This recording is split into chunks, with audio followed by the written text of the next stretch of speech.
Petty revenge can be so sweet. I'm your host, Tight. Let's see who got a treat.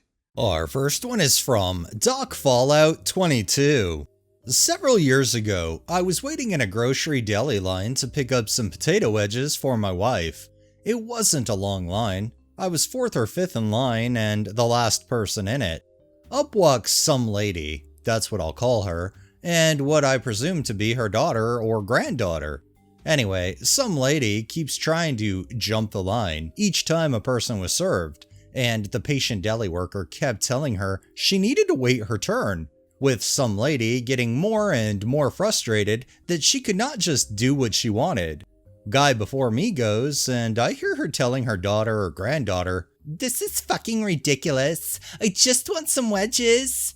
This being petty revenge, we know exactly what I plan to do upon hearing that. Finally, we get to my turn, and she tries to jump again. Only this time I pipe up and let her know the end of the line is behind me. She did not like that at all, exclaiming, "This is bullshit. It's first come, first serve." The worker and I just stared at her until she walks back to her irritation area off to the side, and I see there are scant few potato wedges available. So, I tell the worker I'll need more than what's available, and he says they'll need to drop some more. About a 5-minute wait. It was longer than that, closer to 10 as it turns out. Knowing what the lady wants and that it's not there, I say he can help her. They go through the same process, which irritates her further, but says something like, "Fine, might as well at this point," and steps aside in a huff.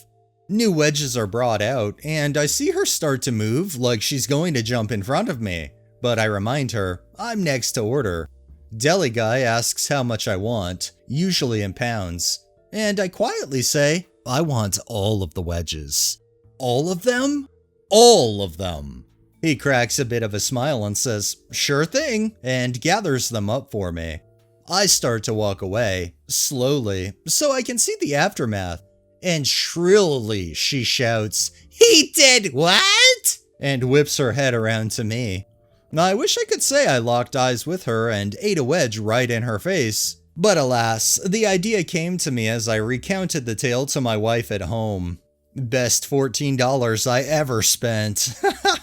I'm not gonna lie, I was worried for a bit thinking the OP wasn't gonna end up buying all of the wedges, but only some, so in the end, this crazy some lady would have benefited a little bit by having fresh wedges, but no, they did the exact opposite, and that's fucking fantastic. What a petty revenge. This next one is by Gwyn Aranug. A few weeks ago, our family was staying at a hotel resort for a relaxing weekend. Unfortunately, we got roomed underneath a herd of buffalo, or a family of 6, I couldn't tell which.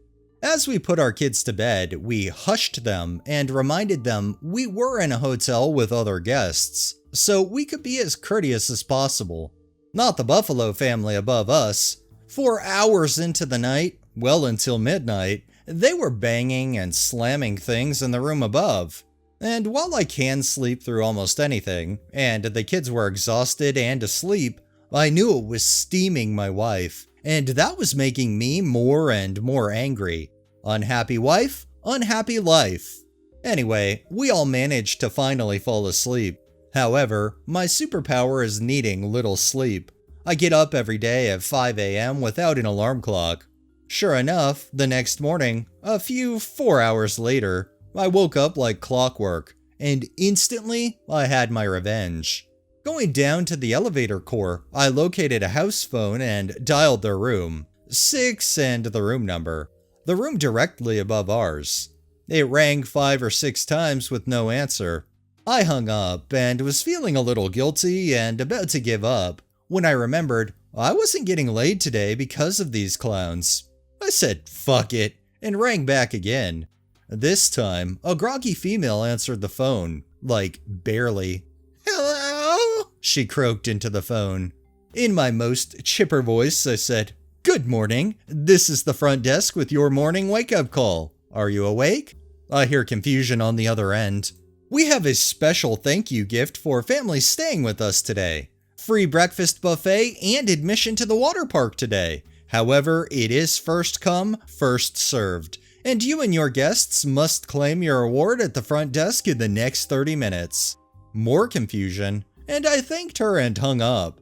Next, I camped out in the lobby to wait and see what happened.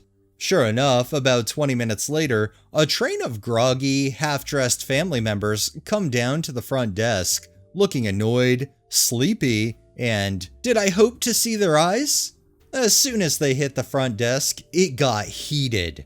The mom demanding to see the on-duty manager, and the manager trying to explain they didn't call and don't offer that. It must have taken 5 minutes for them to figure out it was a prank and sulk back to their room. I left and went to get some coffee and enjoyed the rest of my morning. That's a great petty revenge against a family that literally thinks they're the only ones in the hotel and they can be as loud as they want until whatever time of day they want. I was taught at a very young age if you go out into public, you're not the only person out there, so act accordingly. I really hope this was the wake-up call they needed. And our final one is from Horror Iron 443. To preface, I love my mother-in-law and value and appreciate everything she does for my family, but she really leans into her role as a grandmother and has said, "I'm a grandma, I can do whatever I want," whenever we ask her to respect our food choices for our kid. This means spoiling her grandkids with sweets and treats against her kids' wishes at every whim. Her kitchen has full cookie drawers at all times. I once watched her give my 8-year-old nephew a full-angle food cake, just to see what he would do. Spoiler, he ate the full thing and then got sick.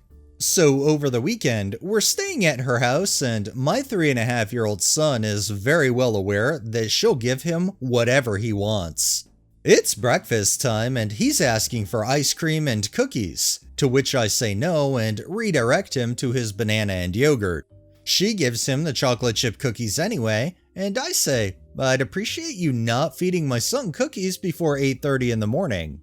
She just smiles and says, "Oh, come on, let him live a little." Later that morning, my wife and I are out shopping at one of those beach stores. It's a coastal town, you know the type, and I overhear someone else say, "Who would want a fart noise maker on a keychain?" Well, this guy. My mother-in-law absolutely hates potty humor, and my son is a 3.5-year-old boy, so yeah, farts are the funniest thing in his world right now. I bring it home and it goes exactly as I predicted. She hates it and he loves it, but she can't say anything because she sees how much he's enjoying himself. The thing has 6 different noises, and he's absolutely laying into it, having a blast and all around cackling. So my mother-in-law is grumbling about how disgusting it is and how she hopes it breaks, and I just shoot her a grin and say, "Oh, come on, let him live a little." Like, I totally get that grandparents definitely want to spoil their grandkids, but at the same time, they also need to respect the boundaries and expectations that their parents also have in place, especially when it comes down to junk food. Definitely a petty revenge, and I hope that fart machine lasts a very long time. Alright, that's enough pettiness for the day. Well, that wraps up this episode of Petty Revenge. If you liked the video, please drop a like, share my content on all of your social media, subscribe if you haven't already, and make sure to hit that bell so you're notified every time I upload, and drop a comment down below. It really helps with the algorithm and helps new people find my channel. Thanks for watching, thanks to my patrons and super thanks contributors. Have a great day and stay safe out there.